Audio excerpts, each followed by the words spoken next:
Hi masters, మరియు మీకోసం ఛానల్కి స్వాగతం సుస్వాగతం. ముందుగా మన జగద్గురువైన బ్రహ్మర్షి పితామహ పత్రిజీ గారికి, మన గురుమాతకి నా ఆత్మ ప్రణామాలు మాస్టర్స్.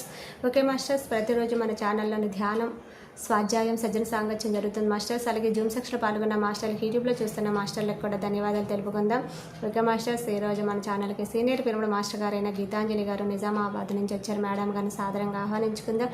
ఈరోజు మేడం చెప్పబోయే టాపిక్ బుద్ధుడు తన శిష్యులకి తెలియజేసిన సాధనీయ ధర్మాలు. ఈ గొప్ప ఆత్మజ్ఞానం అందించడానికి మేడం గారికి వెల్కమ్ చెప్దాం మాస్టర్స్. నమస్తే మేడం, వెల్కమ్ మేడం. నమస్తే మేడం. నమస్తే మేడం. ముందుగా మన అందరి గురువైన బ్రహ్మర్షి పితామహ పత్రిజీ గారికి ఓకేనా మేడం?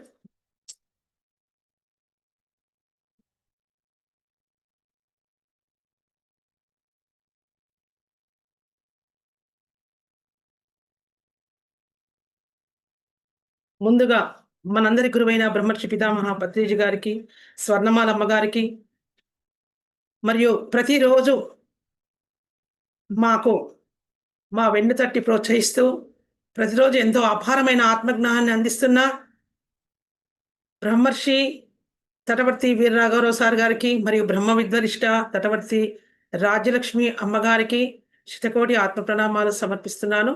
మరి ఈ జూమ్ సెషన్, ఈ ఛానల్ నుండి నన్ను ఇన్వైట్ చేసినందుకు వారికి కూడా, ఈ ఛానల్ నిర్వహిస్తున్న నిర్వాహకులకు, ఈ జూమ్లో పాల్గొన్న ప్రతి ఒక్క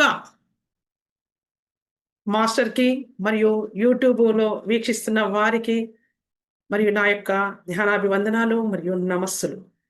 నా పేరు బ్రహ్మకంటి గీతాంజలి.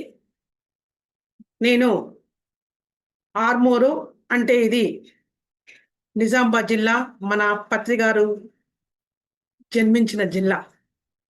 ఈ జిల్లాలో నేను జన్మించడము నేను నా అదృష్టంగా భావిస్తున్నాను. మరి ఈ గురువులందరికంటే ముందుగా మాతృదేవోభవ పితృదేవోభవ అనే నానుడి రుజువుపరుస్తూ, మరియు నాకు జన్మనిచ్చిన నా తల్లిదండ్రులకు శతకోటి ఆత్మ ప్రణామాలు సమర్పిస్తున్నాను. మరి ఇంత చక్కగా మీ ముందు మాట్లాడే నైపుణ్యాన్ని ఇచ్చిన, నాకు విద్యాబుద్ధులు నేర్పిన నా గురువులకు, మరియు అంతేకాకుండా మీ ముందు ఆత్మజ్ఞానాన్ని అందించే జ్ఞానాన్ని అందించిన పత్రిగారు మరియు నాగారావు దంపతులకి మరి ఒకసారి వందనాలు సమర్పిస్తున్నాను. నేను వృత్తిరీత్యా ఉపాధ్యాయురాలను. ఎస్ఏ బయోసైన్స్గా జిల్లా పరిషత్ ఉన్నత పాఠశాలలో పనిచేస్తున్నాను. మరి నా ధ్యాన అనుభవము ఒక 2 నిమిషాల్లో తీసుకుంటాను. ఎందుకంటే నేను 2015లో నేను ధ్యానంలోకి వచ్చాను. నేను కూడా అందరి మాదిరిగానే ఒక్కొక్కరు ఒక్కో రకమైన కారణాలతో వస్తే, చాలా మంది చెప్పే కారణము అనారోగ్య కారణాల వల్లనే అని చెప్పడంతో, నేను కూడా అనారోగ్య కారణాల వల్లనే నేను ఈ ధ్యాన పరిచయం జరిగిందండి. మరి నాకు ధ్యాన పరిచయం చేసిన వారు బోధన్లోనే ఉంటారు, బోధన్ భాన్స్వాడలోనే అంజయ్య మాస్టర్ అని. వారి ద్వారా నేను ధ్యానంలోకి రావడం జరిగింది. మొదటిగా అయితే నాకు అనారోగ్యం ఏంటంటే, నాకు స్పాండిలైటిస్ మరియు నీ పెయిన్స్, మోకాళ్ళ నొప్పులు ఉండేవి. నేనుండేది అపార్ట్మెంట్ అయితే, కరెంటు పోయితే లిఫ్ట్ పనిచేయకపోయేది. సరే కదా, నేను అక్కడే కిందనే కూర్చునేదాన్ని. అలా ఉన్న తరుణంలో హాస్పిటల్ వెళ్ళడము, తర్వాత ఫిజియోథెరపిస్ట్ని కలవడము, ఇవన్నీ చేస్తూ ఉన్న తరుణంలో మరి ట్యాబ్లెట్ వేసుకుంటే కానీ తగ్గేది. ట్యాబ్లెట్ లేకుంటే మళ్ళీ అలానే నొప్పులతో బాధపడేదాన్ని. అయితే క్రమక్రమంగా ఒకసారి యోగాలో కూడా మంచి పరిష్కారం దొరుకుతుందని యోగా గురువుగారైన భీమయ్య దగ్గరికి వెళ్ళాను. ఆర్మూర్లో చాలా ఫేమస్ ఆయన. అక్కడికి వెళ్తే ఆయన పెద్ద ధ్యాన ఆశ్రమం ఉంది, యోగాశ్రమం. అక్కడికి వెళ్ళి ఇలా ఆయన మెడకు సంబంధించిన వ్యాయామాలు అలా చెప్తున్న తరుణంలో, అలా చేస్తున్న తరుణంలో ఒక్కసారి ఇలా పైకి చూసేసరికి అక్కడ మన పిరమిడ్ కనిపించిందండి. ఇదేమిటి, ఇది కొత్తగా ఉంది, అప్పటి వరకు తెలియదు. నేను పిరమిడ్ అంటే ఈజిప్ట్‌లోని పిరమిడ్లు అని తెలుసు పిల్లలకు. అటువంటి జ్ఞానం అందిస్తామే, మమ్మిఫికేషన్ జరుగుతుంది ఈ పిరమిడ్ కింద అనేది. కానీ ఏంటి ఈ పిరమిడు అని అంటే, ఈ పిరమిడ్ కింద ధ్యానం చేస్తే మూడింతల శక్తి వస్తుంది. మనలో శరీరంలో ఉన్న రుగ్మతలన్నీ తగ్గిపోతాయి అని చెప్పడంతో, ఓకే. మరి ఈ పిరమిడ్ ఎవరు కట్టారు సార్ మీ ఆశ్రమంలో అంటే, ఫలానా వ్యక్తి కట్టాడు అంజయ్య మాస్టర్ అని చెప్పగానే, ఓకే అని ఆయన నంబర్ తీసుకొని ఆయనకు ఫోన్ చేయడము. ఆయన వెంటనే నా పాఠశాలకు రావడం, నా స్కూల్లోకి వచ్చి, "మేడం నేనొచ్చాను మీ ఫోన్‌తోని. నేను పిరమిడ్ తీసుకొస్తాను మరి" అనంటే, "ఓకే. తీసుకురండి సార్. మా ఇంట్లో కట్టుకుందాం మాస్టర్" అన్నారు. ఓకే అని తీసుకురావడం జరిగింది. మరి అప్పుడే "మీరిప్పుడు ఇలా వస్తే ఎలా? 4 తర్వాత రండి సార్. నేను 4 తర్వాత నేను ఇంట్లో ఉంటాను. ఇప్పుడే నేను స్కూల్ నుంచి రాలేను." నేను అప్పుడు హెడ్ మాస్టర్‌గా చేసేదాన్ని. సో, అనగానే సరే అని ఆయన నేను 4:15కొచ్చేసరికి ఆయన 4కే వచ్చున్నాడటండి మా ఇంటి దగ్గర. చూడండి మన మాస్టర్స్ ఎంత నిబద్ధత, ఎంత కార్యదక్ష పరులు, ఎంత కార్యదీక్షితులు అనేది ఆ రోజు నాకు అర్థమైంది. అప్పుడు స్టార్టింగ్ ఫస్ట్ మెట్టు. "ఏంటి మాస్టర్ మీరెప్పుడొచ్చారు" అంటే, "నేను అప్పుడే వచ్చానమ్మా మీరొస్తా అన్నారు కదా 4 తర్వాత. అందుకే మీకన్నా ముందే నేను ఉందామని ఉన్నాను." ఓకే. రావడము, ఆయన ధ్యాన పరిచయం చేయడము, ఆ! ఆ ధ్యానం ఎలా చేయాలో ఆయన చెప్పడము. అప్పటి వరకు నేను నాన్ వెజ్ ప్రియురాలిని. ఇందులోకి రాగానే తను చెప్పారనమాట.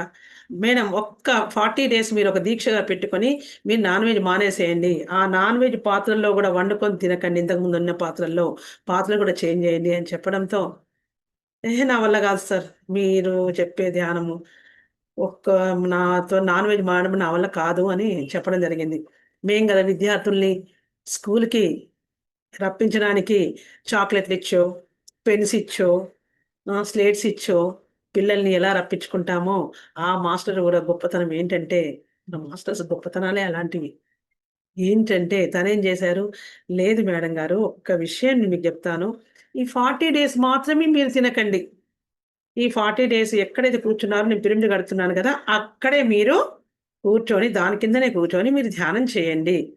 40 డేస్ తర్వాత మీ ఇష్టం ఉన్నట్టు చేసుకోవచ్చు" అని చెప్పారు. ఓహో! అలానా? అయితే ఇది బావుంది. వస్తాను. అని అలా ప్రతిరోజు ఎంతో నియమనిష్టలతో మార్నింగు, ఈవినింగు గంట, తర్వాత ఒక వారం రోజుల తర్వాత 2 అవర్స్ అలా, అలా చేస్తూ జస్ట్ నేను 23 డేస్‌లో నేను నా ఆరోగ్యాన్ని కుదుటపరుచుకున్నానండి. నేను సక్సెస్‌ఫుల్‌గా ఎందుకంటే అప్పుడు ఆ టైంలో నేను ధ్యానం చేస్తున్న సమయంలో మెడిసిన్స్ కూడా మానేసిన. ఎన్నో విపరీతమైన మార్పులు వచ్చాయి. ఇక మనందరికీ తెలుసు ధ్యానంలో ఎలాంటి మార్పులు వస్తాయి అనేది. కాబట్టి ఆ మార్పులన్నీ చవిచూసాను. ఏంటి ఆ! ఎంతో పెయిన్ రావడము, ఎంతో నొప్పులు రావడము, "ఏంటి మాస్టర్ నా వల్ల కాదు" అన్నా గాని, "ఏం కాదు మీ వల్ల చేయండి" అనేసరికి నేను 23 డేస్‌లో నేను సక్సెస్‌ఫుల్‌గా తయారయ్యాను. అప్పటినుంచి విస్తృతంగా ధ్యాన ప్రచారం చేస్తూ మన ఇంట్లోనే నేనుండే నివాసంలోనే ధ్యాన కేంద్రం నిర్వహించడము, పత్రి గారు రావడం గురువర్యులు వచ్చి చక్కగా మన ధ్యాన కేంద్రానికి శ్రీ వెంకటేశ్వర ధ్యాన కేంద్రము అని నామకరణం చేయడము, అప్పటినుంచి విస్తృతంగా క్లాసులు నిర్వహించడము, పౌర్ణమి ధ్యానాలు, అమావాస్య ధ్యానాలు మన ఇంట్లోనే ఇప్పుడు నేను కూర్చున్న ఇంట్లోనే ఎన్నో కార్యక్రమాలు చేయడం జరిగింది మాస్టర్. అయితే ఇలా చేస్తూ కరోనా మూమెంట్‌లో కొంచెం మనకు వెసులుబాటులాగా ఇంకా పక్కకు పోయింది. ఇప్పటికైనా నేను ఎక్కడ క్లాసులు చెప్పడానికి వెళ్ళినా గానీ, వాళ్ళకు కీ ఇస్తాను. ఒక కీ వాళ్ళ దగ్గర ఉంటది. వాళ్ళొచ్చి కూర్చొని ధ్యానం చేసుకొని వెళ్తారు మాస్టర్. ఇది నా ధ్యాన పరిచయం. అప్పటినుంచి ఎక్కడ సమయం దొరికినా స్కూళ్ళల్లో ధ్యాన ప్రచారం చేయడం విస్తృతంగా. మన గురువుగారు చెప్పారు. జ్ఞాన విత్తనాలిచ్చారు. వాటిని వెదజల్లండి అని జెప్పారు. కాబట్టి అదే పనిగా పాఠశాలలో అయితేనేంది, కళాశాలలో అయితేనేంది, ధ్యాన ప్రచారం చేస్తూ ఇలా సాగుతూ అప్పుడప్పుడు మీతో ఆన్‌లైన్‌లో కూడా తరగతులు నిర్వహించడం జరుగుతుంది. ఇంత చక్కని అదృష్టాన్ని కల్పించిన మీ ఛానెల్‌కి వైజాగ్ హ్మ్. మెడిటేషన్ ఫర్ యూ మీకోసం మేడం. ఫర్ యూ మీకోసం. ఫర్ యూ మీకోసం. ఫర్ యూ మీకోసం ఛానెల్ గారికి మరి ప్రత్యేక ధన్యవాదాలు తెలియజేస్తూ మరి మనము ఈరోజు టాపిక్‌లోకి వచ్చేద్దాం మాస్టర్స్. మరి మన ఫేస్ షీట్ ఎవరండి? మన ధ్యానానికి ఆద్యుడు బుద్ధ భగవానుడు. మరి ఆ బుద్ధ భగవానుడి గురించి మనందరికీ తెలుసు. మన బుద్ధ భగవానుడు మనకిచ్చిన జ్ఞానం, మనకిచ్చిన ధ్యానం ఏంటండి? ఆనాపానసతి. మనందరికీ తెలుసు. కాకపోతే ఒకసారి తెలిసిన వారికి ఇది మననము, తెలియని వారికి శ్రవణం. కాబట్టి మరి బుద్ధ భగవానుడు గురించి మనకంతా తెలుసు. కాబట్టి ఆనాపానసతి. ఆన అంటే ఉచ్ఛ్వాసము, ఆపానం అంటే నిశ్వాసము, సతి అంటే కూడుకొని ఉన్నది. మనం చేసేది అదే ధ్యానం మాస్టర్స్. మరి ఇక్కడ బుద్ధ భగవానుడు తనకెందరో మంది శిష్యులుండేవారు. ఆ శిష్యుల్లో బుద్ధ భగవానుడు ఎందరో మంది శిష్యులు ఉండేవారు. ఆ శిష్యులకు బుద్ధ భగవానుడు సాధనీయ నియమాలు, ఎలాంటి సాధనీయ ధర్మాలు, ఎలాంటి సాధనీయ నియమాలు పాటించాలి అనేది బుద్ధుడు తన శిష్యులకు చెప్పాడో అది ఈరోజు మనము నేర్చుకుందాం మాస్టర్స్. ఏంటంటే ఇక్కడ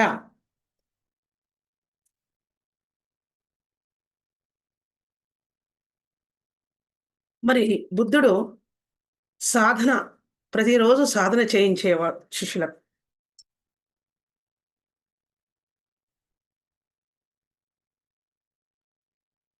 మరి ఆ సాధన చేయించే తరుణంలో ఎన్నో నియమాలు ఎలా ఉండాలి, సాధకులమైన మనము ఎలా ప్రవర్తించాలి అనేది ప్రతిరోజు ఎన్నో విషయాలు చెప్తూ ఉంటే మరి ఆ విషయాలేంటో ఈరోజు మనము మరి శిష్యులు కూడా అలాగే ఉండేవారు. శిష్యులు నేర్చుకోవడానికి సిద్ధంగా ఉంటే గురువు చెప్పడానికి ఎప్పుడూ సిద్ధమై ఉంటారండి. అందుకనే శిష్యులు ప్రతిసారి ఎన్నో డౌట్స్ అడిగేవారు బుద్ధ భగవానుడిని. అలాగే ఇక్కడ బుద్ధ భగవానుడు కూడా ఎన్నో విషయాలు చెప్పడం జరిగింది మాస్టర్. ప్రతి విషయము అడిగి తెలుసుకునేవారు. బుద్ధుడు కూడా అనుక్షణం వారికి బోధిస్తూ ఉండేవారు. ఆ విషయాలే మనము మాస్టర్స్ చెప్పుకుందాం. నంబర్ 1 వచ్చేసి అందరినీ ఆత్మగా చూడడం అలవాటు చేసుకోవాలి. Number 1 point. అందరినీ ఆత్మగా చూడడం అలవాటు చేసుకోవాలి. ఆత్మగా చూడడం అంటే నువ్వు ఆ కులము అని, ఈ కులము అని వర్ణ వివక్షత కూడా ఉండకూడదు. ఎలాంటి భేదభావము ఉండకూడదు. అంటే మనం ఎలా ఉండాలి? వర్ణరహిత స్థితికి చేరుకోవాలి. బుద్ధ భగవానుడు చెప్పింది. వర్ణరహిత స్థితికి చేరుకోవాలి. మరి వర్ణరహిత స్థితి అంటే ఎవరిని? ఇది ఆ కులమా? ఈ కులమా? అని మన కులాలు ఎన్నో ఉన్నాయనే విషయం తెలుసు. మరి ఆ కులాల గురించి అడగకూడదు కదా! ఎవరిని వర్ణపడగలరు. ఎవరు ఎలాంటి వారైనా అందరూ ఆత్మస్వరూపాలే అనే భావనలో ఉండాలి అని బుద్ధ భగవానుడు చెప్పాడు మాస్టర్స్. అలా అలవాటు చేసుకోవాలి. ఏ కులంలో పుట్టినా, ఏ మతంలో పుట్టినా, ఏ కులంలో పుట్టినా, ఏ మతంలో పుట్టినా అందరము ఆత్మలమే. అందుకే మన గురువుగారు అంటాడు, నీవు దేహము కాదు ఆత్మవు. ఇంత గొప్ప విషయాన్ని మనకు తెలియపరిచారండి. మానవుడు అంటేనే శరీరము, మనసు, ఆత్మ. ఈ 3 కలిపి మానవుడయ్యాడు. మరి నువ్వు దేహము కాదు ఆత్మ అని చెప్పగానే నాకు మతిపోయిందండి అసలు. మన గురువుగారు పత్రిక చెప్పగానే. నువ్వు ఆత్మవా? నువ్వెవరు? అంటే నా పేరు గీతాంజలి అన్నా. గీతాంజలి అంటే ఎవరు? అంటే నీవు ఒక ఆత్మవు అంతే. ఈ జన్మకు, ఈ శరీరానికి ఆ పేరు పెట్టుకొని వచ్చావు. అంతే. ఆత్మకు స్త్రీ, పురుష అనే భేద భావాలు లేవు. నీవు దేహం కాదు ఆత్మవనగానే ఒక్కసారి ఎలా అయిపోయిందంటే గిర్రని తిరిగింది నా తల. ఓహో! అదా అని. అప్పుడు తెలిసిందండి. అందుకే గురువుగారు తన పాటలో చెప్తాడు. దేహం అంటే ఆత్మ అంట. దేహం అంటే బట్టంట. దేహం అంటే బట్టంట. ఆత్మయే మనమంట. దేహం అంటే బట్టంట. ఆత్మయే మనమంట. ఆత్మయే దైవమంట. దైవమే ఆత్మ అంట. మనమే దేవుళ్ళమంటారు అన్నలారా. మనమే దేవుళ్ళమంటారు అన్నలారా. మనదే ఆనందమంటారు. చూడండి ఎంత అద్భుతంగా చెప్పాడు కదా! మరి దేహం అంటే బట్ట కదా! దేహం అంటే బట్టంట. ఆత్మయే మనమంట. దేహం అంటే ఒక బట్ట, శరీరం. శ్రీకృష్ణ భగవాన్ కూడా చెప్పాడు. ఈ ఆత్మ ఏం చేస్తుంది?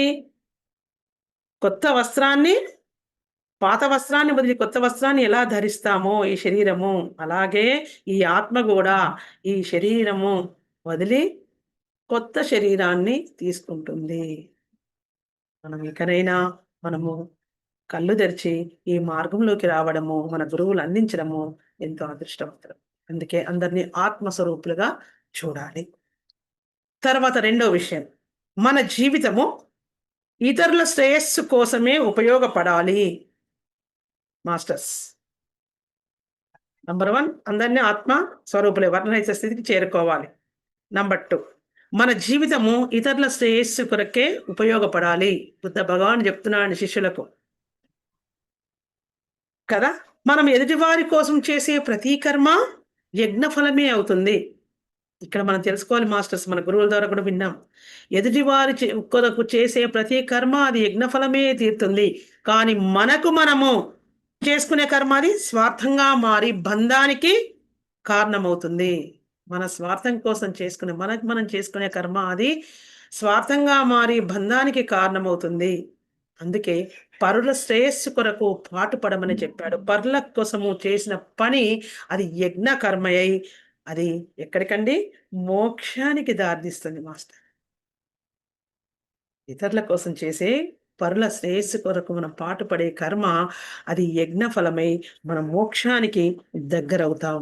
మన కోసం మనం చేసుకునే కర్మ అది స్వార్థానికి దగ్గరై అది బంధానికి కారణమవుతుంది. అందుకే పరుల శ్రేయస్సు కొరకు పాటుపడమని మనకు బుద్ధ భగవానుడు చెప్పాడు. నంబర్ 3, రెండోది నియమం అయిపోయింది. నంబర్ 3, మన ప్రవర్తన సరిగా లేనట్లయితే సాధనలోకి వచ్చాక మన ప్రవర్తనను సరిచేసుకోవాలి. ఇంత గొప్ప విషయం అండి. మన ప్రవర్తన సరిగా లేనట్లయితే సాధనలోకి వచ్చాక మన ప్రవర్తనని సరిచేసుకోవాలి. సాధనలోకి వచ్చాక సరిచేసుకోకుంటే ఏముంటుంది? మనకు జ్ఞానం బోధించిన గురువుల్ని కూడా అవమానపరిచిన వాళ్ళం అవుతాం. ఎందుకంటే ధ్యానం చేయకముందు ఎలా ప్రవర్తించినా అందులో ఎవరు పట్టించుకునేవారు కాదు మనని. ఈ ధ్యానంలోకి వచ్చాక, ఈ సాధనలోకి వచ్చాక అలా చేస్తే మన ప్రవర్తన మార్చుకోకపోతే ఎలా ఉంటుందండి? మన గురువుల్ని అవమానపరిచిన వాళ్ళు, గురువుకి అవమానం తీసుకొచ్చిన వాళ్ళం అవుతుంది. అందుకే సరైన ప్రవర్తనని సరిగా చేసుకోవాలి. సరైన ప్రవర్తన లేకుంటే ఎంత సాధన చేసినా అది వ్యర్థమే అనే విషయము చాలా చక్కగా బోధించారు మన బుద్ధ భగవానుడు కదా. అందుకే సత్ప్రవర్తన అంటే సాధనలోకి వచ్చి మన సత్ప్రవర్తన అంటే సరైన ప్రవర్తన. సత్ప్రవర్తన అంటే ఇంకా దైవానికి దగ్గరవ్వడం. ఇంత గొప్ప విషయం కదా. దైవానికి మనము దగ్గరయ్యే కర్మల్ని చేయాలి. దైవానికి దూరం చేసే కర్మలు చేయకూడదు. ఇలాంటి ఆత్మసేవలు, ఇతరులకు ఎప్పటికీ అపకారం చేసే పనులు చేయకూడదు. ఉపకారం చేసే పనులు, ఇలా ధ్యాన ప్రచారం చేయడము, జ్ఞానాన్ని 10 మందికి పంచడము, ఇవన్నీ ఆత్మసేవలు. ఇవన్నీ ఏంటి? మనం దైవానికి దగ్గర చేసే కర్మల్ని చేయాలి మాస్టర్స్. అందుకే మన ప్రవర్తన సరిగా లేనట్లయితే ఈ సాధనలోకి వచ్చాక మన ప్రవర్తనని సరి చేసుకోవాలి. 3వ పాయింట్. 4వ పాయింట్, నా ప్రవర్తన చూసి తోటివారు ఎప్పుడూ నన్ను నిందించకూడదు. మన తోటివారు ఎప్పుడూ నిందించకూడదు. మన ప్రవర్తన మార్చుకున్నాం కదా. మార్చుకున్నాం కూడా ఇంకా ఎప్పట్లాగానే మనం ఉంటే తోటివారు నిందిస్తారా? నిందించరా? కదా. దీని అర్థం ఏంటంటే కొంతమంది సాధనలోకి వచ్చాక పక్కవారిని బాధ పెడుతూనే ఉంటారు. నాదే గొప్ప, నేనే గొప్ప, నువ్వు ఇలా చేస్తున్నావు, అలా చేస్తున్నావు, అదే ఆ సాధన నువ్వు చేసేది అని మనకు ఇక్కడ చెప్పారు. వేమన గారు ఎంత గొప్ప పద్యం చెప్పారండి ఇక్కడ. తప్పులెన్ను వారు తండోపతండంలు ఉర్విజనులకెల్ల నుండు తప్పులెన్ను వారు తమ తప్పులెరుగరు విశ్వదాభిరామ వినురవేమ. తప్పులు ఎన్నువారు తప్పులు లెక్కబెట్టేవారు తండోపదండంలో ఎదుటివారు తప్పు అని చెప్పడానికి కదా. తప్పులెన్నువారు తండోపతండములు ఉరివి జనులకెల్ల నుండు తప్పు కదా. ఆ భూమి పైన ఉండే జనులకు అది తప్పు ఉండదు. కానీ తప్పులెన్నువారు తమ తప్పులెరుగరు. ఒక్క వేలుతో ఇతరులను చూయిస్తే మిగతా వేళ్ళు నీ లోపల తప్పుల్ని గ్రహించి నువ్వు ఎదుటివారిని వేలుతో చూయించు అనే విషయాన్ని గమనించమే.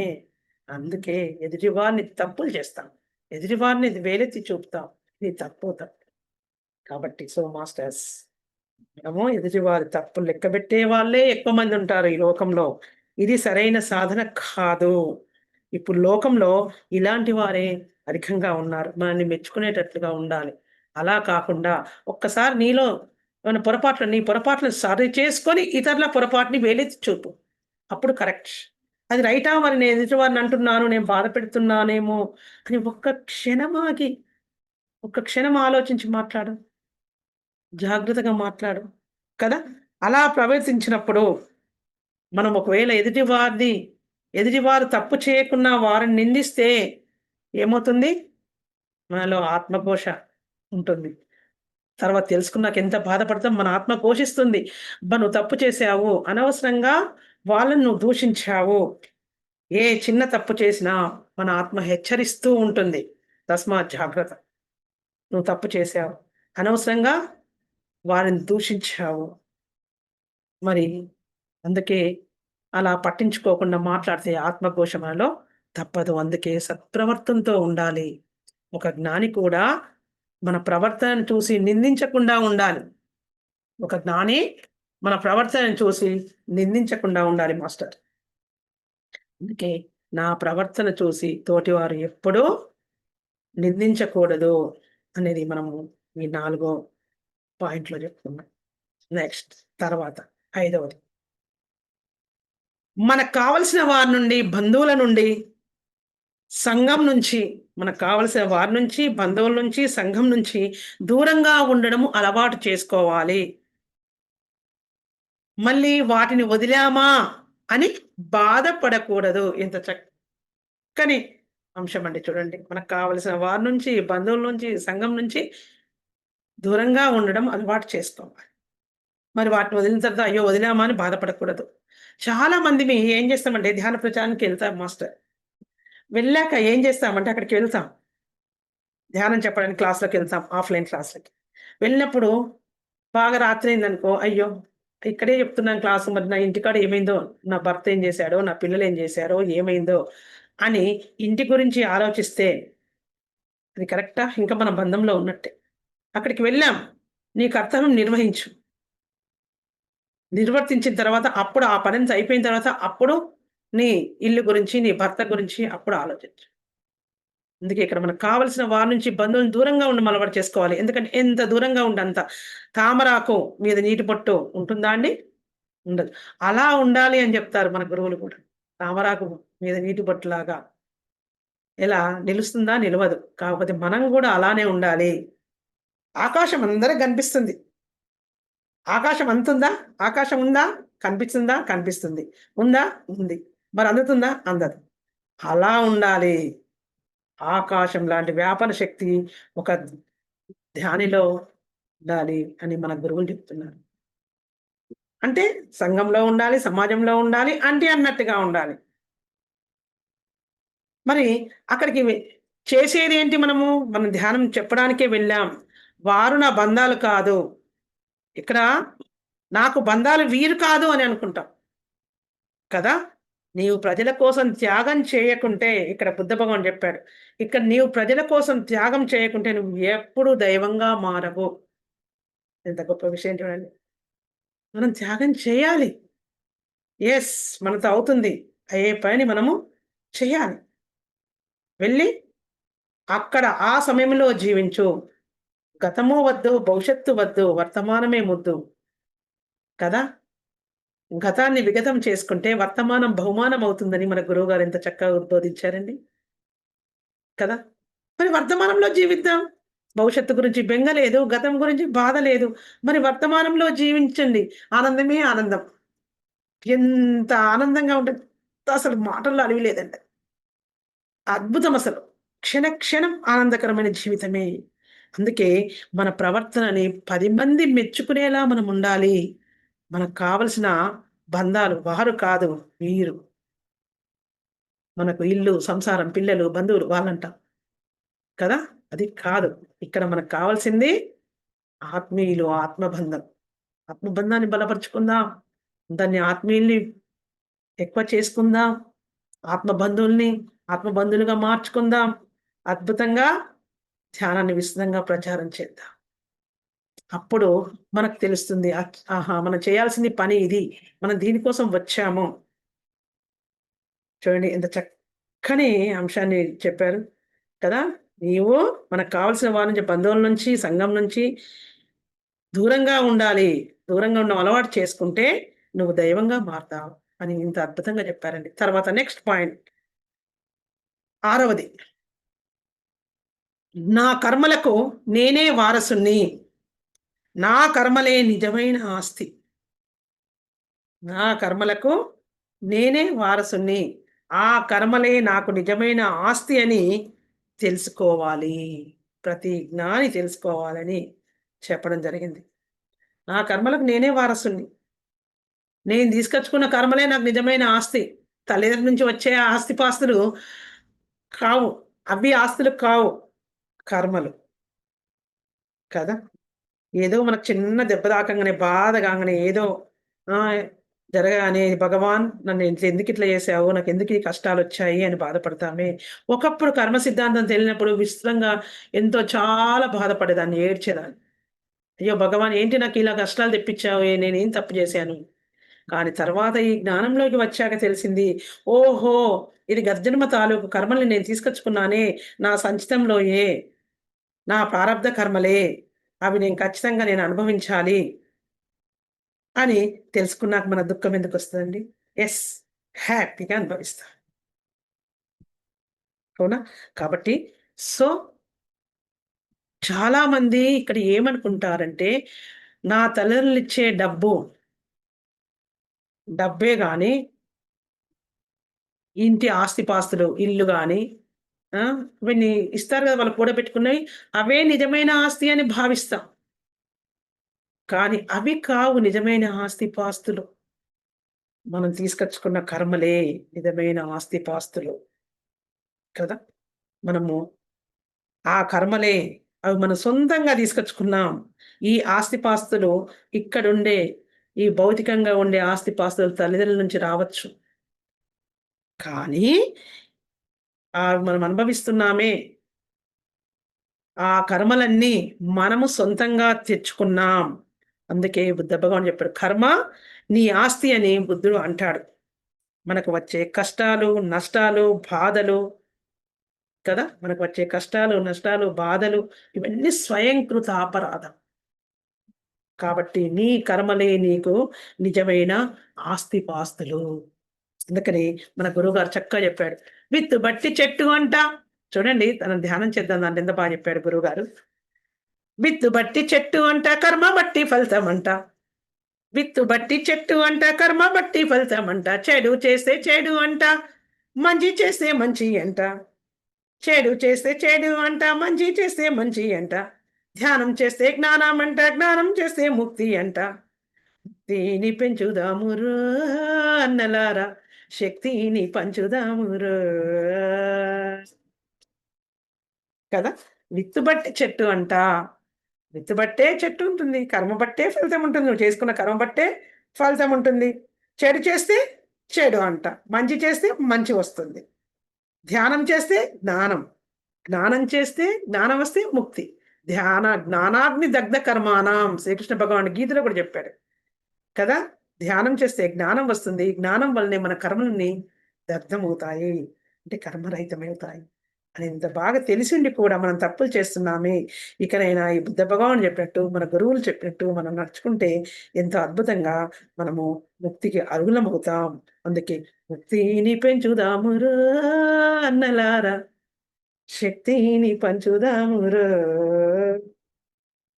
కదా! అందుకే మన కర్మలే మనకు నిజమైన ఆస్తిపాస్తులు అని తెలుసుకుందాం. తర్వాత నెక్స్ట్ 7వ ఆ కర్మ మంచిదైనా, చెడ్డదైనా 7వ పాయింట్ మాస్టర్స్. ఆ కర్మ మంచిదైనా, చెడ్డదైనా 2 నేనే అనుభవించాలి.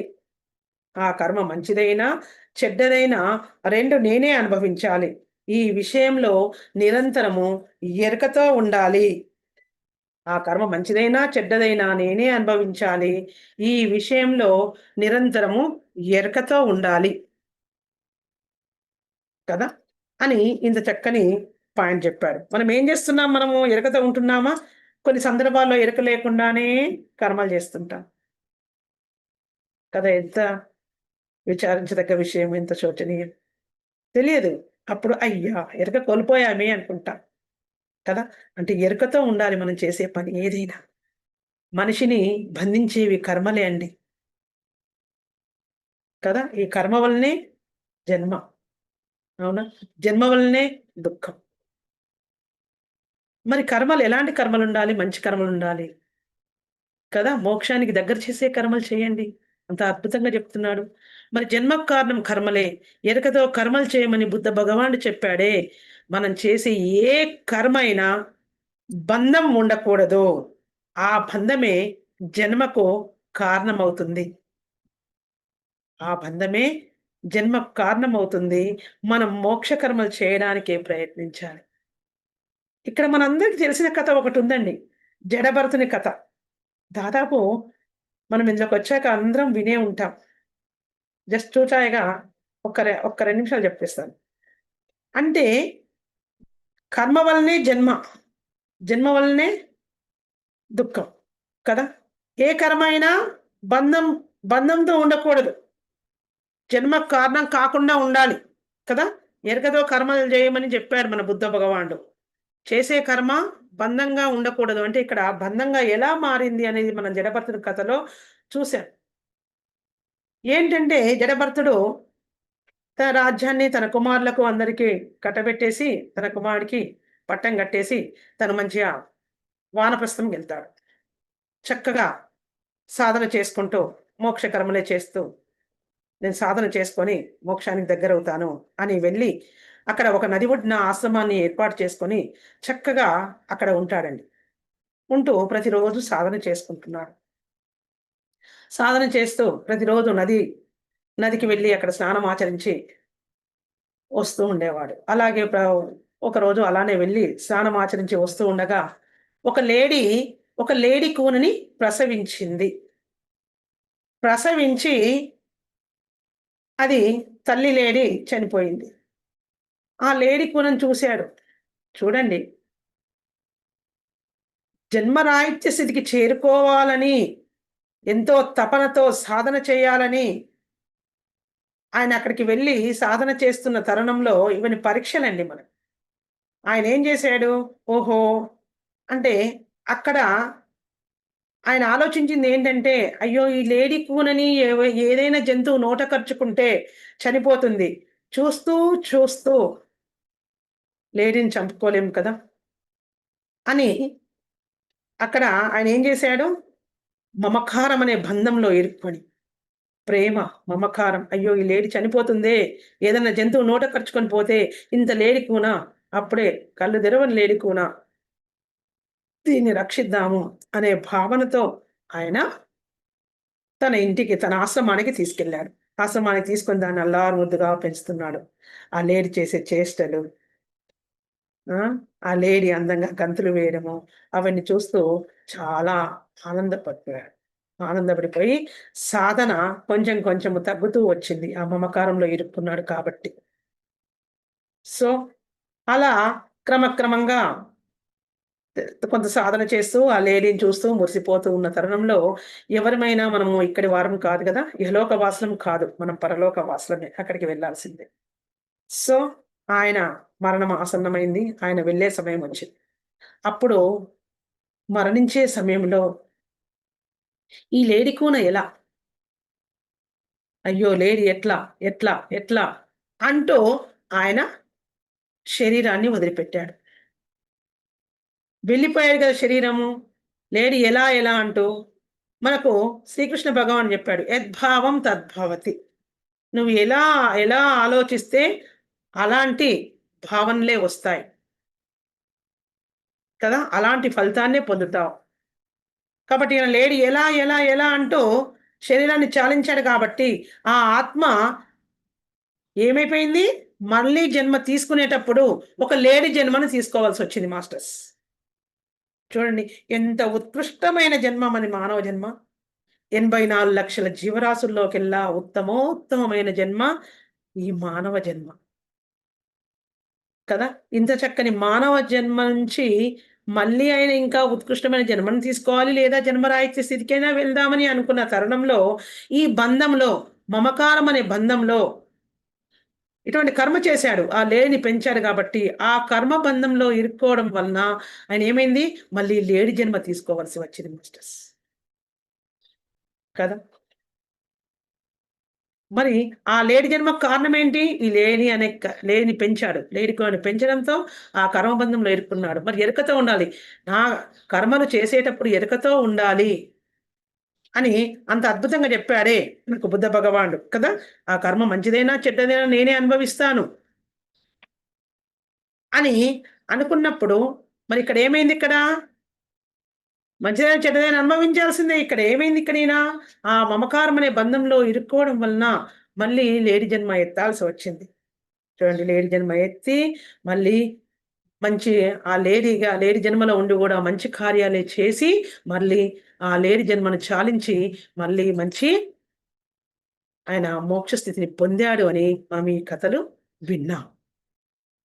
అందుకే ఏ కర్మ చేసినా అది బంధంగా మారకూడదు. అది మళ్ళీ జన్మ. కర్మ చేస్తే ఏమవుతుంది, జన్మ వస్తుంది. జన్మ ఉంటేనే దుఃఖం ఉంటుంది. ఇవన్నీ కర్మలు చేయాల్సి వస్తుంది. కాబట్టి సో మాస్టర్స్, ఏ కర్మైనా బంధంగా ఉండకూడదు. ఆ బంధం జన్మకు కారణం కాకుండా ఉండాలి. మనం మోక్ష కర్మలు చేయడానికి ప్రయత్నిద్దాం. తర్వాత నెక్స్ట్ మనం నిరంతరం మౌనంగా ఉండడానికి అలవాటు పడాలి. తర్వాత 8వ పాయింట్ వచ్చేసి నిరంతరం మౌనంగా ఉండడానికి అలవాటు పడాలి. మరి మౌనంగా ఉండడం అంటే, మౌనంగా ఉంటే మనలో ఆత్మశక్తి పెరుగుతుంది మాస్టర్స్ కదా. గొప్ప గొప్ప పనులు చేస్తాం. మనుషులు చేసే పనులు కాకుండా దేవతలు చేసే పనులు చేయగలుగుతారు. అందుకే ఎక్కువగా మౌనంగా ఉంటారండి ఋషులు, జ్ఞానులు. వాళ్ళెందుకు మౌనంగా ఉంటారు, వాళ్ళ మాటని ఎంతో పొదుపుగా వాడతారు కదా. అందుకే వాళ్ళేం చేస్తారు, మునులు ఎప్పుడూ మౌనంగా ఉండి వాళ్ళ దైవశక్తిని పెంచుకుంటారు. ఆ శక్తితో లోక కళ్యాణం కోసం ఎన్నో పనులు చేస్తారు. దైవశక్తిని పెంచుకుంటారు. లోక కళ్యాణం కోసము ఎన్నో పనులు చేస్తారు వాళ్ళలో శక్తిని ఉంచుకొని. అంటే మౌనంగా ఉండడము వలన ఎంతో ఆత్మశక్తి పెరుగుతుంది. అందుకే సాధన చేసేవాళ్ళు మౌనం పాటించాలి అని మన గురువులు చెప్తారు. సాధన చేసేవాళ్ళు ఎప్పుడూ మౌనంగా ఉండాలి. మన జీవితంలో ఏ పని చేయాలన్నా మరి ఆత్మశక్తి ఖర్చవుతుంది. మాట వలన ఎక్కువ శక్తిని ఖర్చు పెడతాం మాస్టర్స్. మాట వలన ఎక్కువ శక్తిని ఖర్చు పెడతాం కదా. సాధన చేసేవారు మనం ఎలా ఉండాలి, ఎప్పుడు మౌనంగా ఉండాలి. అంటే మనకు ఉపయోగపడని మాటలు ఒక్కటి కూడా మన నుంచి రావద్దు కదా. పక్క వారిని బాధ పెట్టే మాటలు కూడా మాట్లాడకూడదు. ఆ మాటలు మానేద్దాం కదా. మరి తనకు తెలియని మాటలు మానేయాలి. మరి తనకు ఉపయోగపడే మాటలు మాత్రమే మాట్లాడాలి. మనకు తెలియని మాటలు మాట్లాడకూడదు. తెలియనప్పుడు ఎందుకు మాట్లాడాలి. అందుకే మన గురువుగారు చెప్తారు చూడండి, నీ నోటి నుంచి నీకు తెలిస్తేనే మాట్లాడు. తెలియని విషయం ఒక్కటి కూడా నీ నోటి నుంచి రావద్దు. లేకుంటే నోరు మూసుకో, పక్కవాడిని బాధ పెట్టకు కదా. అంత చక్కగా చెప్పారు మన గురువుగారు. మరి ఇక్కడ మనం చేస్తున్నాం ఏంటండి, ప్రతిరోజు మనం మాట్లాడేది సర్వసాధారణంగా 1/4 ఉపయోగపడే మాటలే మాట్లాడితే, మనం మాట్లాడే మాటలు ఇక్కడ చిన్నగా 1/4 ఉపయోగపడే మాటలే మాట్లాడతాం. కానీ 3/4 ఉపయోగపడే మాటలే మాట్లాడు కదా. 3/4 అంటే 3 వంతులు ఉపయోగపడిన మాటలే ఏదో ఏదో మాట్లాడుతుంటాం. అంటే మరి మాట ద్వారా ఎంత శక్తిని ఖర్చు పెడుతున్నాం మాస్టర్స్. మనం చేసే సాధనే కొంచెం. మరి ఎలా దైవశక్తి పెరుగుతుంది మనలో? కాబట్టి అందుకే పత్రి గారు చెప్తారు మనతోని. కాబట్టి నీ మాట నీకైనా ఉపయోగపడాలి. అందుకే మన గురుగారు చెప్తారు. నీ మాట నువ్వు మాట్లాడే మాట నీకైనా ఉపయోగపడాలి. లేదా ఎదుటి వారికైనా ఉపయోగపడాలి. ఇంత అద్భుతం చెప్పాడు. నీ నుంచి వచ్చే మాట నీకైనా ఉపయోగపడాలి. లేదా ఎదుటి వారికైనా ఉపయోగపడాలి. లేకపోతే మౌనంగా ఉండాలి. నో భాషణం, నిర్భాషణం. కదా. అందుకే మౌనం అలవాటు చేసుకోవాలి. కదా. ఇక్కడ నేను అర్థం చేసుకుంది ఏంటంటే, మనం స్వాధ్యాయం చేస్తే ఎక్కువగా మౌనంగా ఉంటాం మాస్టర్స్. చాలా మంది పక్క వారితో మాట్లాడతారు. సాధనలోకి వచ్చాక మౌనం విలువ తెలుసుకున్నాం. మనం సాధనలోకి వచ్చాక మౌనం విలువ తెలుసుకున్నాం కాబట్టి, మౌనంగా ఉండటానికి ఎక్కువగా ఏం చేయాలి? స్వాధ్యాయం చేయాలి. ఇప్పుడు నా దగ్గరికి ఎందరో వస్తారు. నా స్టాఫే గాని, తెలిసిన టీచర్సే గాని వస్తారు. వచ్చినప్పుడు ఏం చేస్తాను? ఎన్నో నాది ఆధ్యాత్మిక పుస్తకాల లైబ్రరీ చాలా ఉంది నాకు. అన్ని పుస్తకాలు ముందరేస్తుంటా. అన్ని ఇలా నా టీపాయ్ మీద అన్ని అవే ఉంటాయండి బుక్స్. మేడం ఇవన్నీ ఏంటి బుక్సు? ఇవేనండి నేను ధ్యానం క్లాసులు చెప్తాను కదా! ఇందులో నుంచే ఈ జ్ఞానం తీసుకునేది. కొంచెం సమయం దొరికినా స్వాధ్యాయం చేసుకుంటానండి. ఇవే అండి అని వాళ్ళ ముందేస్తాను. వాళ్ళేసేసరికి వాళ్ళు ఇట్లా ఇట్లా తిప్పుతూ, తిప్పుతూ పోతారు. కనీసం ఒక్క 2 టాపిక్స్ అన్నా వాళ్ళ మైండ్‌లో ఉండిపోతాయి కదా! దాంతోని మెల్లగా ధ్యానం చేయిస్తాను. ధ్యాన పరిచయం చేస్తాను. అలా వాళ్ళకి మొదలుపెట్టామా వాళ్ళు అలా చేస్తూ, చేస్తూ వాళ్ళు కూడా నలుగురు చెప్తుంటారు. ఎంత అద్భుతం చూడండి. ఎక్కువ మన మాట ఖర్చు కాలేదు. అద్భుతంగా వారికి ధ్యాన పరిచయం చేశాము. మరి జ్ఞానవంతమైన పుస్తకాలు అందించాము. కొన్ని ఎక్కువ ఎప్పుడు స్పేర్‌లో పెట్టుకుంటాను. వాళ్ళకిస్తాను. ఇవి చదవండి. ధ్యానం అంటే ఏమిటి? ధ్యానం వల్ల లాభాలేమిటి? అని వీటికి సంబంధించినయి బుక్స్ ఇవ్వడం చేత వాళ్ళు చక్కగా అద్భుతంగా వాళ్ళు కూడా మనం ఈ రకంగా అంటే మౌనంగా ఉండటానికి ఈ రకంగా గూడా మనకొక మంచి ఆయుధమండి. మన గురువుగారిచ్చిన ఆయుధం స్వాధ్యాయం. కాబట్టి ఇక్కడ మన గురువుగారు అంతే గాకుండా ఇక్కడ మౌనంగా ఉండటానికి హ్మ్, ఒక పద్యం గూడా ఉందండి. వాక్కుకున్న పదును వాడి కత్తికి లేదు. మార్చగలదు మాట మనిషి మనసు. వాక్కుకున్న పదును వాడి కత్తికి లేదు. మార్చగలదు మాట మనిషి మనసు. జారవలదు నోరు జాగ్రత్త జాగ్రత్త. జారవలదు నోరు జాగ్రత్త జాగ్రత్త. శబ్దానికి గొప్ప శక్తి కలదు. శబ్దములకు గొప్ప శక్తి కలదు. వాక్కుకున్న పదు నండూరి కృష్ణమాచారి గారు రాశారండి తన ప్రగతి గీతలో ఈ పద్యాన్ని. వాక్కుకున్న పదును వాడి కత్తికి లేదు. కత్తి ఎంతో షార్ప్‌గా ఉంటుంది. కత్తి ఎంతో పదునుగా ఉంటుంది. కానీ కత్తి కంటే పదునైన మాట మన వాక్కండి. కదా. మరి మార్చగలదు మాట మనిషి మనసు. మనిషి యొక్క మనసుని కూడా ఈ వాక్యే మారుస్తదండి. మంచికైనా, చెడుకైనా. కదా. ఏదో చేబదురుగా కొన్ని డబ్బులడిగాం. ఒక మిత్రురాలు దగ్గరికెళ్ళి, ఇస్తాను రండి. ఈ టైంకి రండి మేడం అని జెప్పారు. సరే అని వెళ్ళాము. వెళ్తే ఏమైంది అక్కడికెళ్ళగానే లోపల ఉంటారు వాళ్ళ శ్రీవారు. మేడం వాళ్ళ శ్రీవారు. "పలానోళ్ళకి ఇచ్చేసినా అని జెప్పు. లేవిప్పుడు" అని జెప్పగానే అక్కడ వాక్కు అక్కడేం జేసింది? మార్చింది మనసుని. వచ్చేసి, "అయ్యో! సారీ అండి. మా వారు ఇందాకే వాళ్ళ ఫ్రెండ్‌కి ఎవరికో ఇచ్చాడట. లేవండి మీకు నేనిస్తా అని జెప్పిన. సారీ అండి." చిన్నగా సారీ అని చెప్పేసి అలాగే మన పిల్లలే వినలేదనుకో, "అబ్బా! కొంచెం చెప్పి చూడవా నేను చెప్తే వీడు చదువుతలేడు. ఈమె రాస్తలేదు. నేనేం జేయాలి? కొంచెం మీరన్నా చెప్పి చూడండి సార్, మేడం" అని మనం అన్నామనుకో, వాళ్ళు కొన్ని విషయాలు జెప్పి, వాళ్ళకి ఎలా చదువుకోవాలో అని చెప్పి, వాళ్ళకి చదువు మీద ఇంట్రెస్ట్ కలిగించేసరికి వాడు విన్నాడనుకో, మనం ఎంత అదృష్టవంతులం. ఇది కూడా మహిమనే. కదా. అందుకే వాక్కుకున్న పదును వాడికత్తికి లేదు. మార్చగలదు మాట మనిషి మనస్సు. మనిషి మనసును మారుస్తుంది. అందుకే జారవలదు నోరు జాగ్రత్త జాగ్రత్త. కదా. అంబుల పొది నుంచి విడిచిన బాణాన్ని, విల్లు నుంచి విడిచిన బాణము ఏమవుతుంది? తన పని తను చేసుకుంటూ పోతుంది. ఉపసంహరించుకుంటూ వస్తుందా? రాదు. అదైతే ఎలాగైతే రాదో మన నోటి నుంచి వెళ్ళిన మాట కూడా ఉపసంహరించుకుందామన్న రాదు కదా! సృష్టిలోకి వెళ్ళి తన పని తాను చేసుకుంటుంది మాస్టర్. వాక్కుకంత గొప్ప శక్తి ఉంది. మన గురువుగారు ధ్యానం చేద్దాం దాంట్లో కూడా చెప్పాడు. ఆత్మ అంట నోటిలోని మాట అంట. ఆత్మ అంట నోటిలోని మాట అంట. పనికి రాని మాటలంట వద్దు వద్దు వద్దంట. పనికి రాని మాటలంట వద్దు వద్దు వద్దంట. మాట శుద్ధి ఉండాలిరో అన్నలారా, ఆత్మసిద్ధి కలగాలిరో కదా! మాట శుద్ధి ఉండాలి. నువ్వు మాట్లాడే మాట శుద్ధితో మాట్లాడు. అప్పుడే నీకు ఆత్మసిద్ధి కలుగుతుంది. ఇంత గొప్ప విషయాలు చెప్పారండి బుద్ధ భగవానుడు కదా! కాబట్టి ఇక్కడ మనం నిరంతరంగా మౌనంగా ఉండడానికి అలవాటు పడదాం మాస్టర్స్. తర్వాత 9వ పాయింట్. మనము జ్ఞానం పొందాక ఎవరు ఏ ప్రశ్న అడిగినా మనం సమాధానం చెప్పగలిగే స్థితిలో ఉండాలి మాస్టర్స్. మనం జ్ఞానం పొందుతున్నాం. ఎవరు ఏ ప్రశ్న అడిగినా గానీ దానికి సమాధానం చెప్పగలిగేటట్టుగా తయారు కావాలి అని 9వ నియమంలో తన శిష్యులకు బుద్ధ భగవానుడు అందించాడు. ఏంటి మరి? జవాబు చెప్పలేకపోతే మనలో సరైన జ్ఞానం లేనట్టే కదా! జవాబు చెప్పకపోతే మనలో సరైన జ్ఞానం లేనట్టే. మరి ఈ జ్ఞానం ఎలా పెరుగుతుంది?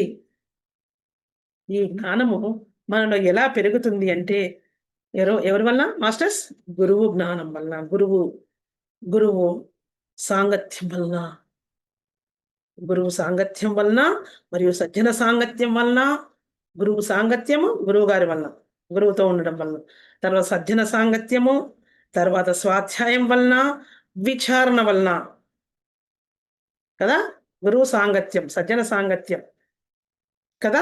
తర్వాత స్వాధ్యాయం, తర్వాత విచారణ వలన మనం మంచి జ్ఞానం సంపాదించుకోవచ్చు కదా!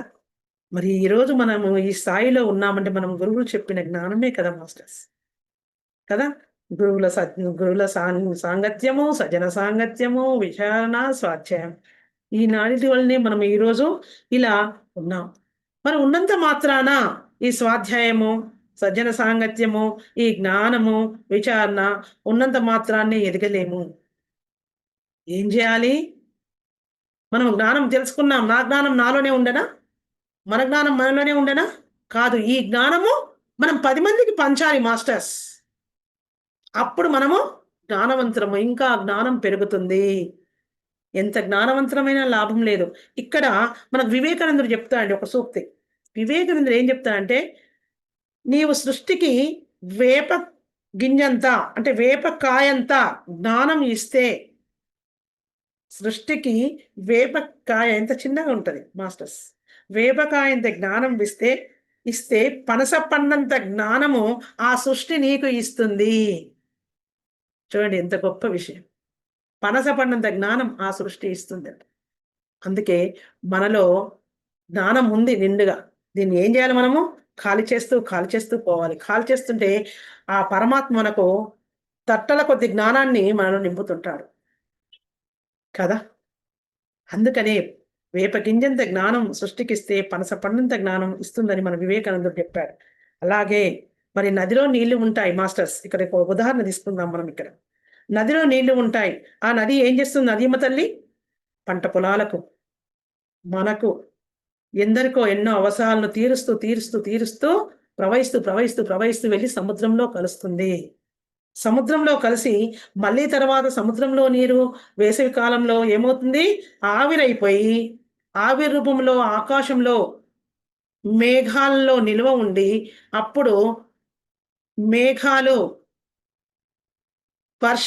వర్షకాలంలో చల్లని గాలులకు అవేమైతాయి?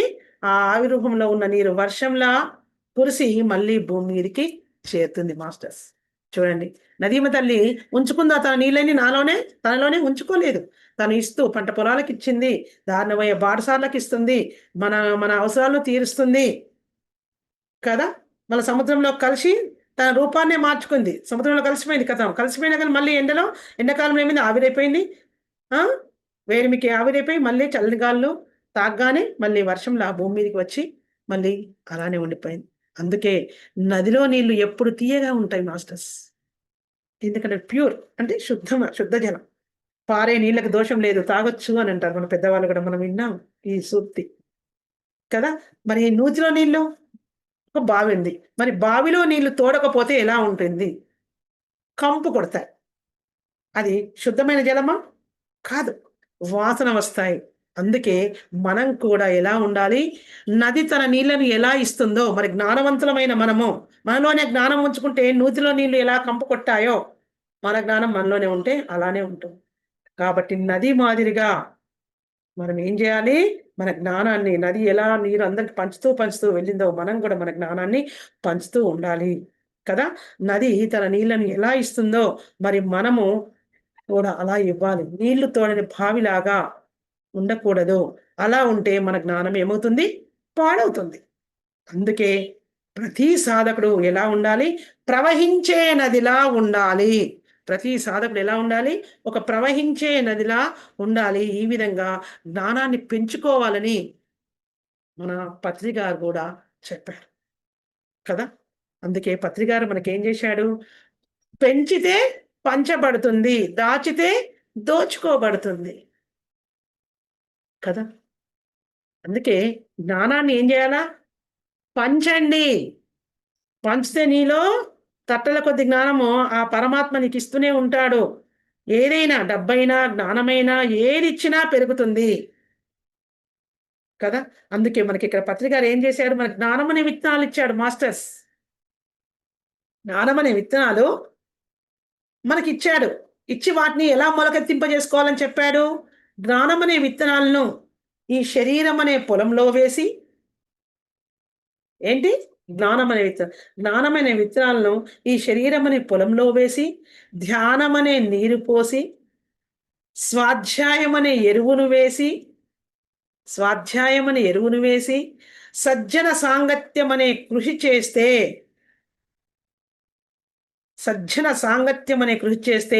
ఆత్మజ్ఞానం అనే పంట వస్తుంది. ఈ ఆత్మజ్ఞానం అనే పంట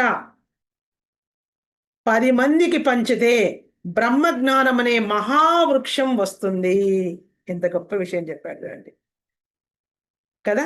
జ్ఞానమనే విత్తనాలను శరీరం అనే పొలంలో వేసి, ధ్యానం అనే నీరు పోసి, స్వాధ్యాయం అనే ఎరువును వేసి, సజ్జన సాంగత్యం అనే కృషి చేస్తే ఆత్మజ్ఞానం అనే పంట వస్తుంది. ఆ పంటను 10 మందికి పంచితే బ్రహ్మజ్ఞానం అనే మహావృక్షము వస్తుంది. కాబట్టి అందులో సమిధలుగా మనము కూడా మారి మనము ఒక యుద్ధ సైనికుల్లా ముందుకు కదులుదాం మాస్టర్స్. ధ్యాన ప్రచారంలో భాగంగా కదా. వారిచ్చిన జ్ఞానాన్ని మనం పంచుదాం కదా. మనము ఆత్మజ్ఞానం అనే పంట వచ్చిన బ్రహ్మజ్ఞానం అనే మహావృక్షాన్ని తయారు చేస్తున్నాం. అందులో భాగంగానే ఈ ఫర్ యూ ఛానల్ కూడా కదా. మరి బుద్ధుడు కూడా ఇలానే చెప్పాడు తన శిష్యులకు ప్రతి సాధనీయ ధర్మాలు ఇవి ఇన్ని రకాలు ఉంటాయని చెప్పి శిష్యులు కూడా ఆ ధర్మాలు పాటించి మంచి సాధన చేయగలిగేవారు. మరి మనం కూడా ఇలా నేర్చుకుంటే ప్రపంచాన్ని అంటించుకోకుండా, బంధాలను వదులుకుంటూ సరైన సాధన చేసి కదా, సరైన జ్ఞానం పొంది అందరికీ జ్ఞానాన్ని పంచుదాం. మనము కూడా అందరం భగవంతులుగా మారుదాం మాస్టర్స్. మరి ఈరోజు బుద్ధుడు చెప్పిన సాధనీయ ధర్మాలు మళ్ళీ ఒకసారి మనం మననం చేసుకుందాం మాస్టర్స్. అందరినీ ఆత్మగా చూడడం నంబర్ 1. మన జీవితము ఇతరుల శ్రేయస్సు కొరకే ఉపయోగపడాలి. నంబర్ 3, సాధనలోకి వచ్చాక మన ప్రవర్తన సరిగా లేనట్లయితే మార్చుకోవాలి.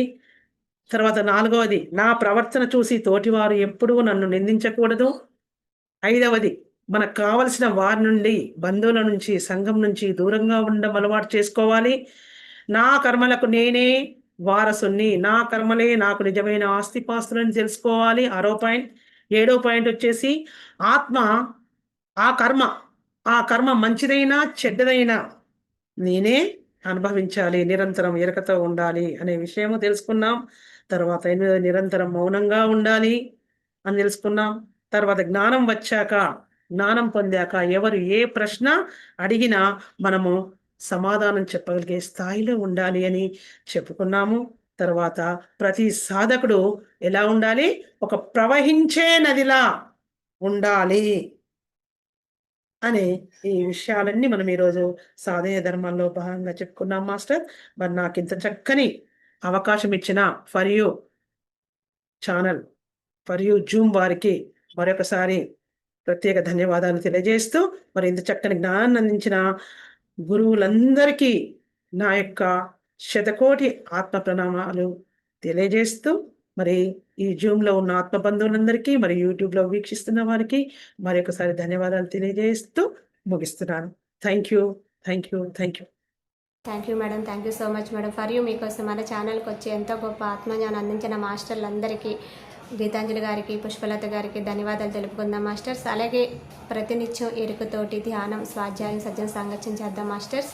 అందరి చేత చేయిద్దాం మాస్టర్స్. వైజాగ్కి మెగా పిరమిడ్ రావాలని పరమ గురువుల సంకల్పం, పత్రి గారి సంకల్పం, పత్రిజీ గారి సంకల్పం, మన అందరి ధ్యాన సంకల్పం ద్వారా వైజాగ్కి మెగా పిరమిడ్ రావాలని మనస్ఫూర్తిగా కోరుకుంటున్నాను masters. Thank you masters, thank you, thank you, thank you.